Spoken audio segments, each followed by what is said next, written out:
One of the things that we address in the zine is how to create culture and sort of instill this tribal mindset at your gym. How do you make that team atmosphere and community?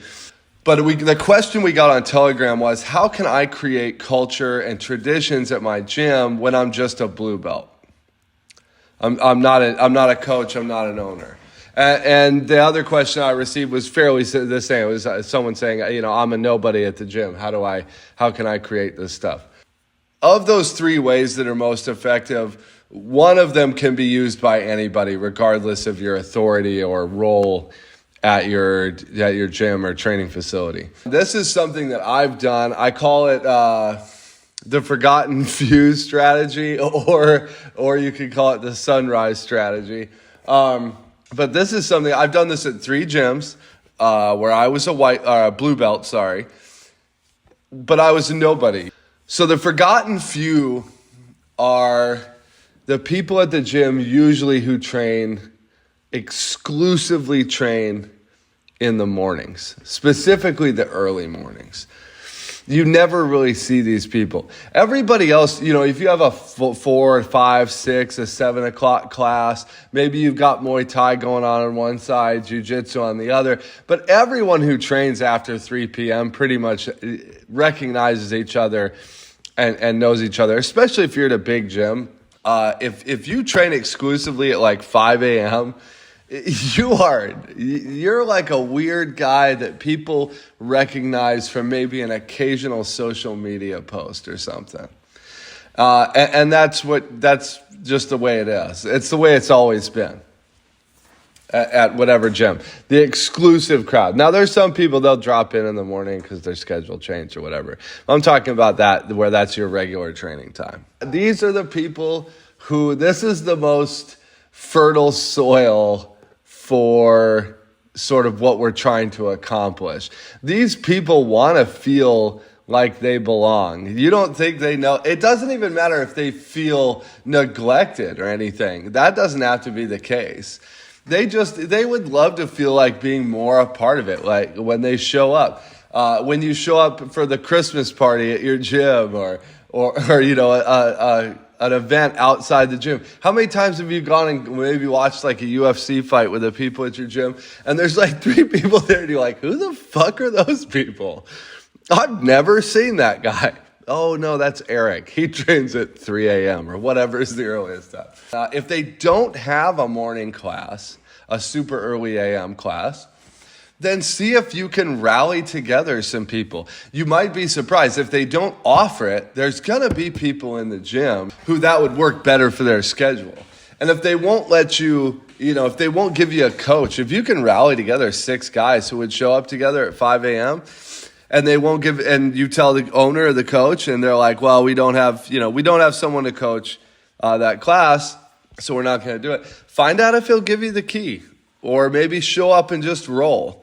It's just extra mat time, and most gyms will go along with that. But either way, this is the fertile soil, so to speak, of creating. You're going to create a cool kids club, basically, and you're going to take the outcast to do it.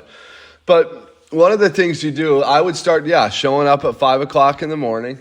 I've always kind of called it, I love surfing culture. The first guys out in the morning, they call it the dawn patrol. When you go, the group of surfers who go out, who are the regular crew who go out in the morning, I would just post it on Instagram. I'd post it on my own personal Instagram, but I would make it cool. I made it cool. I had music. This is where I first started posting check-ins. I would make it cool. I would make it something uniform so it looked the same every day.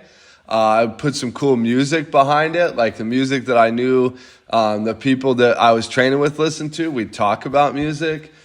And I created this little group, and I would tag all of them in it, in the picture, and tag the gym in it, and then the gym starts reposting it. And now instead of an occasional weird early morning check-in, it's like, every single morning. That's the other thing. You got to be consistent. Every single morning, there's like this rad-ass story getting posted to the gym's Instagram, or cool picture and video with music, and these guys all look cool. And Wait, what are they doing with their hands? That's the next thing. You got to do like a hand sign or something. At devotion, we do the D, and then there's some other stuff that people do too, but the D is like the main one. The main thing is don't do the shaka. That's gay. It's Brazilian. Be creative. Think of something cool. Come up with something that is your own. It doesn't have to be a hand sign, but just a way of identifying yourself as part of that group. Start a Spotify playlist, and I'd make it collaborative and invite all the other guys from the group to just throw whatever songs you want on there. It doesn't matter. Whatever you like to listen to rolling, no judgments. And we would play that in the mornings on shuffle, and everybody got to hear their songs, and that became kind of a thing where you're learning a lot about somebody through that, but you're also, getting to call it out while you're rolling with them and everything. But, you become like your own little group, and it's not to the exclusion of the rest of the gym. What you're doing is you're taking a small group and creating this something that's like a magnet. You'll start getting more drop-ins in the morning. People are like, they would come up to me if I would go train at night.